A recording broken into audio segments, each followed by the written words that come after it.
Assalamualaikum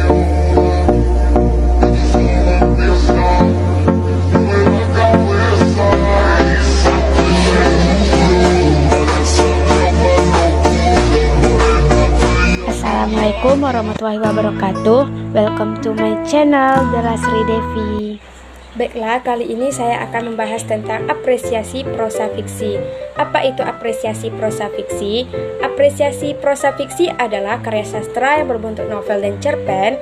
Para penulis prosa fiksi ini lebih mengutamakan faktor imajinasi daripada faktor kenyataan dan melakukan pemahaman atau penghargaan secara menyeluruh untuk mengambil nilai-nilai yang terkandung pada karya prosa fiksi tersebut.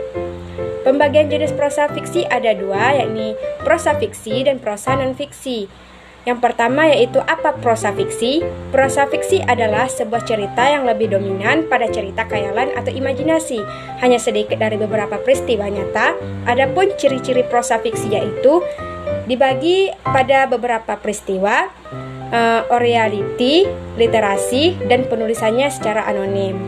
Prosa fiksi ada tiga, yaitu cerita pendek, novel, dan roman.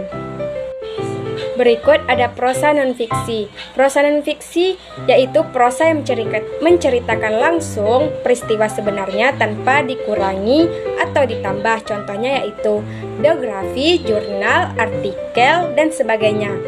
Berikutnya ada perbedaan puisi dan prosa. Puisi lebih padat isinya dan kata yang digunakan sedikit tapi memiliki makna yang luas. Sedangkan prosa sesuatu yang kecil tetapi dijabarkan dengan seluas-luasnya dengan imajinasi si penulis. Teori prosa fiksi dari Sutarji Kolzumbakri. Yang pertama, cerpen harus menghidupkan ide cerita, dan yang kedua, tidak merangkup banyak ide cerita, dan yang ketiga, penulis harus menyampaikan moral, dan yang keempat, tidak mencampurkan bahasa daerah dengan bahasa Indonesia.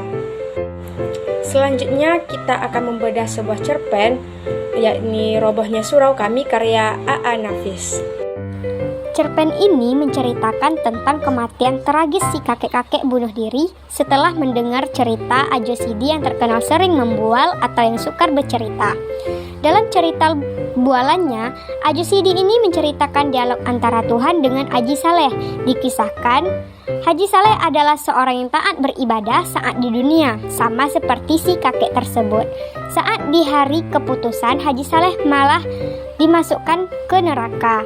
Haji Saleh merasa diperlakukan tidak adil oleh Tuhan. Haji Saleh dan orang-orang yang dilakukan dengan tidak adil pun menuntut. Lalu Tuhan menjelaskan sebab Haji Saleh dan orang-orang tersebut dimasukkan ke neraka karena terlalu mementingkan dirinya sendiri, terlalu fokus hidup mereka melarat. Setelah mendengar cerita Ajo Sidi, si kakek merasa tersindir. Sampai akhirnya si kakek pun memutuskan untuk bunuh diri karena merasa tertekan apa yang disampaikan oleh Ajo Sidi tersebut. Ajo Sidi mendengar kabar kematian kakek, hanya memesankan kepada istrinya untuk membelikan kain kafan 7 lapis sebelum istrinya pergi bekerja. Cerpen ini terasa begitu menarik dengan gaya bahasa diksi yang digunakan. Selain itu, cerpen ini juga sangat akan pesan moral. Banyak pelajaran hidup yang bisa kita dapatkan. Sindir-sindiran khas dari penulis juga cukup mengena. Penggunaan gaya bahasa cerpen ini yakni dengan bahasa Indonesia saja. Sangat menarik, bukan? Semoga apa yang saya sampaikan tadi bermanfaat bagi kita semua. Dan saya akhiri, wabillahi taufiq wa hidayah. Assalamualaikum warahmatullahi wabarakatuh.